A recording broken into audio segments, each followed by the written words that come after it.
राधे राधे, हरे कृष्णा। कैसे हो आप सभी लोग? आशा करती हूँ आप सभी परम मंगल में होंगे, स्वस्थ होंगे, अच्छे होंगे। तो मेरे घर में वास्तु शांति की पूजा हुई थी। एक्चुअली मेरे नए घर में वास्तु शांति की पूजा हुई थी और वास्तु शांति की पूजा बहुत विधि विधान से संपन्न हुई। जो ये नवग्रह है ना, ये मुझे बहुत ही अच्छे लगे। जब भी आप भी नए घर लें तो वास्तु शांति की पूजा अवश्य कराइए। और अब बारी थी घर में माँ अन्नपूर्णा की पूजा का। वैसे तो विधान ये होता है कि जब भी माँ अन्नपूर्णा की पूजा अर्चना वंदना करी जाती है तब दूध निकाला जाता है। इतना जल्दी में हुआ कि कुछ अरेंज नहीं हो पाया, किचन अरेंज नहीं हो पाई, तो यहाँ पे मैंने इंडक्शन ला के रख दिया और इंडक्शन से मैं दूध निकालने की कोशिश कर रही हूँ। और पंडित जी से मैंने पहले ही जब इसमें दूध चढ़ाया था तभी मैंने इंडक्शन की जो पूजा अर्चना वंदना है वो कुमकुम और हल्दी से की थी। और उसके बाद फिर मैंने इसको, पंडित जी ने कहा प्रणाम अवश्य करो, तो प्रणाम करा। और पूजा के लिए थोड़ी सी लेट हो रही थी तो मैं पूजा करने के लिए चली गई और फिर पंडित जी ने इसमें दूध डाला। लेकिन मैंने पूरी पूजा अर्चना वंदना कर ली थी। लेकिन हाँ, जब भी मैं इस घर में खाना बनाऊंगी तो ये पूजा, ये प्रोसीजर मैं दोबारा से अवश्य और अवश्य करूंगी। और अगर आपके पास पूरी विधि विधान से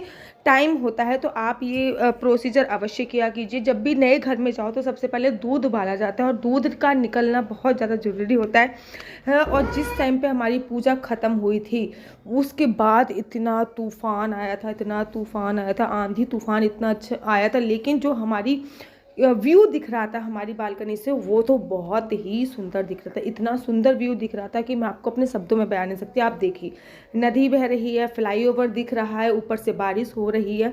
व्यू का जो नज़ारा था वो बहुत ज़्यादा अद्भुत था। ये मैं अपने किचन एरिया से, किचन में तो मेरी बालकनी नहीं है, किचन में बालकनी है लेकिन वो ड्राई बालकनी है। जो मेरा बेडरूम है उससे मैं ये व्यू कैप्चर कर रही थी और बारिश की जो छींटें थी वो मेरे ऊपर तक भी आ रही थी। आप लोगों को कैसा लग रहा है ये व्यू ज़रूर देखिए, बताइएगा।